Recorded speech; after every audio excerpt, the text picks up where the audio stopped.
Hope that French toast doesn't cause too much latency this morning. 'Cause I'm feeling a little latent. Feel a little latency, huh? Yeah.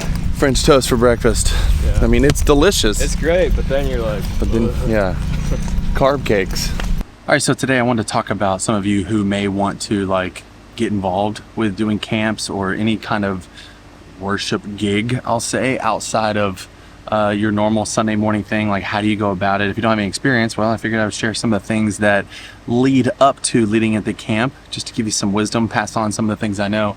One of the things I've learned over the years, and I want to start here, and that is be very clear about money, about finances. It's not about the money most of the time.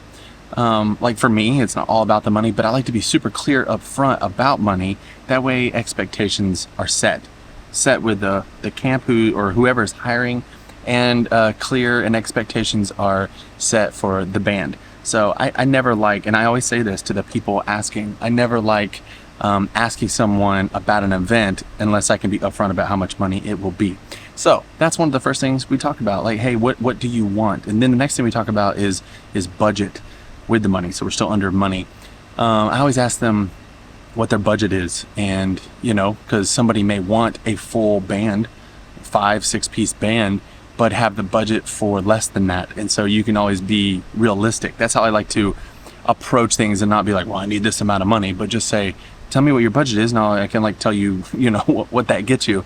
Sometimes people are clear. They're like, hey, we just want like a 3-piece band. We want a cajon and acoustic. Some people know exactly what they want, but some people need to be led on what they want and to have realistic expectations. Now, how much you charge is depending on how experienced you are and what you feel you're worth at the time. As I get older, I'm almost 40. There are some events that may take me away from my family that I would have accepted earlier on, but now I'm like, it's not worth it. I have more important things, where when I was younger, I was just taking any event. I would do them for free all the time. So it's not about the money.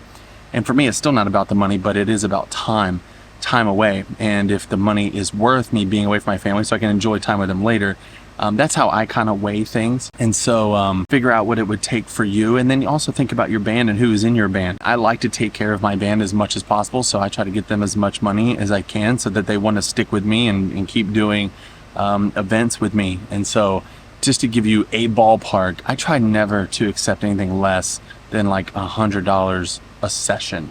So that includes personal practice time, rehearsal time with the band, and then doing the session, the event, whatever it is.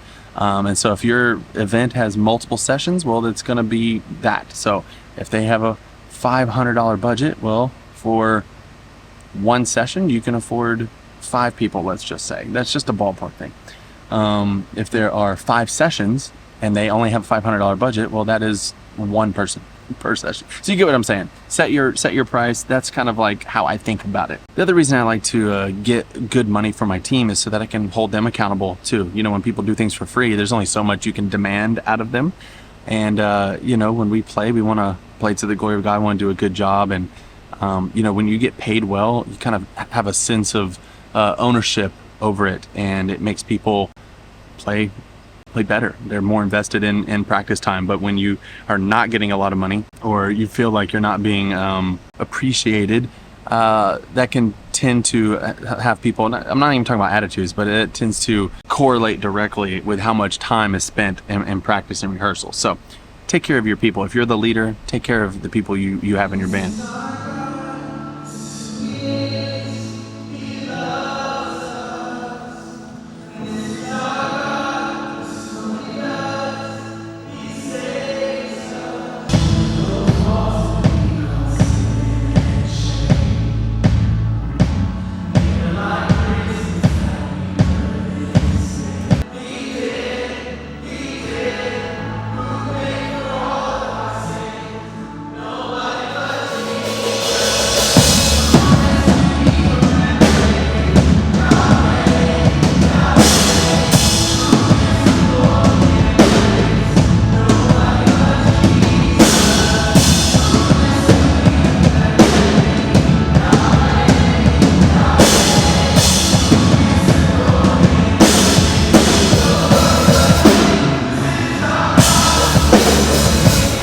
So I just caught you yawning. How you been feeling? Exhausted. Yeah? It's weird how, like, 2 hours in the morning, 2 hours in the evening, and then nothing else all day is exhausting. It's exhausting. It's weird. Well, you're over 30, so. Don't remind me. What we do. How you doing? I'm doing great. How can I not be doing great? This is Clarity Camp. And I'm singing, I'm hearing preaching, I'm playing games. I mean, Yeah. I'm with Jimmy. How can I not be doing great? It's all good things. Yeah. What's been your highlight? I think just being with the people of God and enjoying one another and growing in our knowledge of Him. Yeah. It's Yeah. been great. Yeah. Been loving it all. Well, we're having fun too.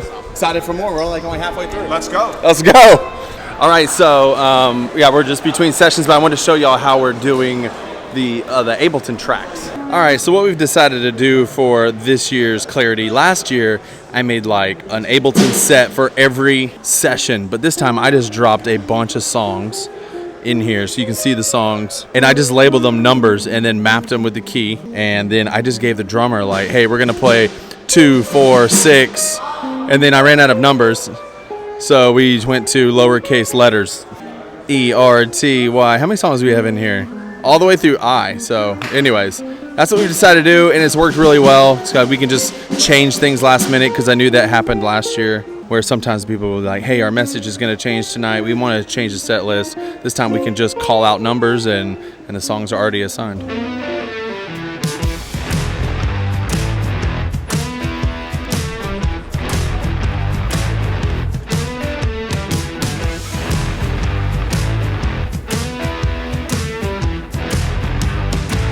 All right, Katie, I did it for you, for us, where we fell in love. Coffee Underground, special. But now we're gonna go to another coffee shop.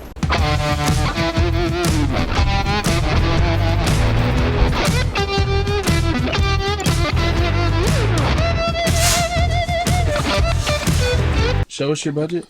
Oh, okay, that right there. It's just anything more than this is Can't have it. No. Can't have it. You're getting sleepy. You've been sleepy all day. Yeah. You were sleepy in yesterday's Too vlog. late, bro. Yeah. Oh no, that was this morning's. I've been sleeping. About those guitar lessons. Yeah. Dude, it's a Les Paul. All right, what kind of tone do you expect to get out of this? You know? It's all them. Sounds about right. Yeah. Katie, be proud of me. I only got one scoop, but I spent the rest on this delicious bowl. All right, so we talked about money, how much to charge, take care of your team, all that stuff. What other important questions do you have to ask? One thing is sound system. Like, don't just assume they have a sound system. This camp last year, it had a sound system. They didn't have like a designated sound guy, and that was something that wasn't talked about. I mean, it was. I said that we weren't bringing a sound guy. I didn't have one to bring, and so they kind of like figured it out last minute, and it ended up being fine. That's fine. But what makes last year and this year night and day different is that they have a guy, a specific guy. He was in like 2 vlogs ago, who is just taking care of everything, and he is amazing. So make sure you have all those kind of questions. Like, what are we playing through? You want a 5-piece band, but is there a sound system at all? Are we playing out a Bluetooth speaker? Then that's not going to work. So know what you're going to be playing out of. And is there a drum set? Some drummers don't have drum kits, or they don't have travel kits or something. So like the drummer I used that I'm using for this camp, great drummer, doesn't have his own kit right now, and so I had to be clear to make sure that there was going to be a kit where we were. And then really any of the other instruments, like what are they providing? If you're planning to run tracks, make sure they have a way to run in-ears. If they don't have that, then you need to plan something else. Service planning, like what kind of songs do they want? How many do they want? Are they wanting to work very closely with you to build the set lists? That was the deal with this camp. They wanted to work really closely with me to develop a library of songs for the camp, not necessarily planning out each set list, but they wanted to solidify that library of songs. And then make sure you know how many songs they want per set. Do they want more songs up front, more songs at the end? What style do they want? I mean, just things to ask. And are there any other like time restrictions? And then move on to resourcing your team. You may be playing with a different team, as I am this week, than you play with every single week at your church. Most of the team I'm playing with this week, I play with often, but the electric guitar player and drummer don't go to my church, and so we don't play together all the time. And the drummer, I've only played with him a couple times, and so he didn't really know my system, and so I had to resource them really well. So I'm always about, you need to give your team at least 2 things per song, and that is a correct chord chart and an MP3 in the key that you're going to be doing it in. And so those are the 2 important things. Then from there you can add tutorial videos or a practice track, whatever you want to do, but make sure you add those 2 things. Then I make sure I assign who is singing what for multiple vocalists, and then make sure that all call times are in there. So as far as planning center, the camp that we're at, it's called Clarity Camp. They were going to buy their own planning center, but I told them, I was like, I'm going to be making planning center events anyways, because I'm not going to drop all my resources, chord charts, and MP3s into their planning center.